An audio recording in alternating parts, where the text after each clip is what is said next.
top of the world, there's a highway where stunning beauty becomes a battlefield.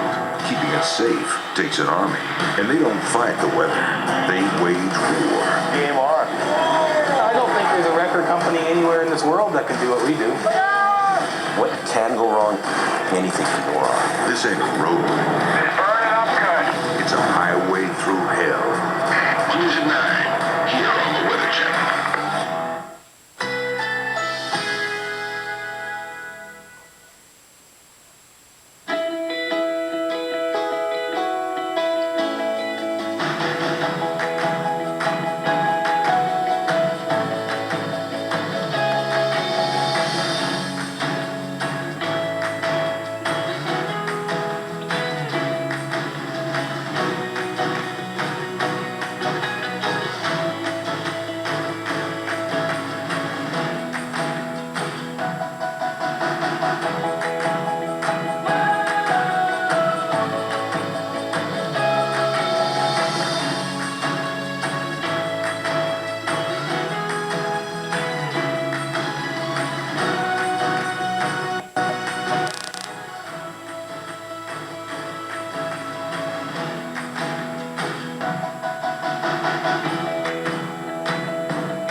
Welcome back. It's time now for your winter weather update. I'm joined by our storm specialist, Dr. Greg Postel. And Greg, it's all about precipitation type because right now there's a lot going on in the atmosphere.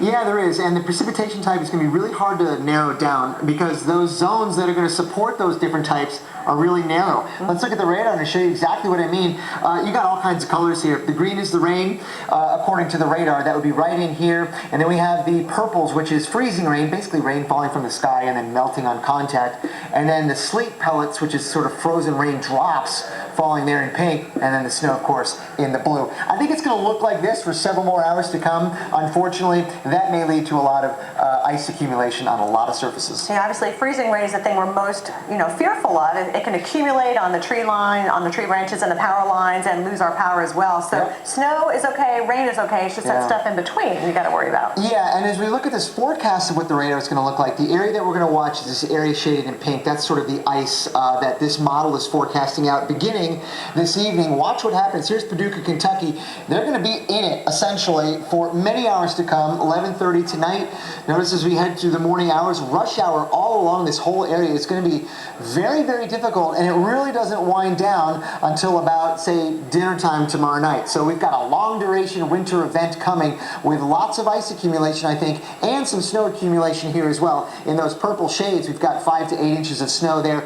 But I think really we're going to have to watch more for ice in this zone here because that, as you said, is the worst hazard out of all of it. And we have the greatest chance for more than a 1/4 inch of ice in this zone, all the way from Dallas, does include Paducah, up to Louisville. All right, and of course we want to ask you a question now. It's time for Ask the Weather Channel. We do this every Thursday, and of course with this huge storm system, I know a lot of people are afraid of what's going to happen in their neighborhoods. So we have a question for you. Okay. This one comes from our Facebook page, and this is actually Judy wanting to know, is North Carolina one of the states that is going to get hit by the storm?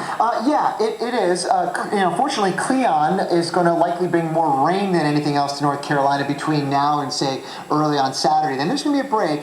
But what we have to watch out for is what's coming next. There is another storm that is going to be impacting the east very late in the weekend, I think, really in earnest Saturday night through Sunday night. This is what the map looks like for us on Sunday in North Carolina. We got a lot of greens set up in here all the way from the Outer Banks through Raleigh, Durham, Greensboro, and Asheville rain. But it's really only in the northern part of North Carolina on Sunday that we expect the icy conditions. So North Carolina, I think, is going to escape fairly safely from this next storm, which is coming later on the weekend. The places that are going to really have to watch out, say on Sunday, would be farther to the north across northern Virginia, but maybe even including the I-95 corridor, like D.C., Philly, and on up through Pennsylvania. And we've got some football games going on in some of those areas too on Sunday. We do. Should be interesting. Well, keep sending in those questions. You can submit them on our Facebook or Twitter pages. Just make sure on Twitter, use the hashtag AskTWC. We'll have another question and answer for you coming up in the next hour. Paul? Well, because it's been a while since... This is what a smooth roast coffee from Burger King tastes like. I'm electrified. And this is what it tastes like when it's free. And it's a fire small coffee with purchase of any breakfast sandwich. Only at Burger King, where taste is king.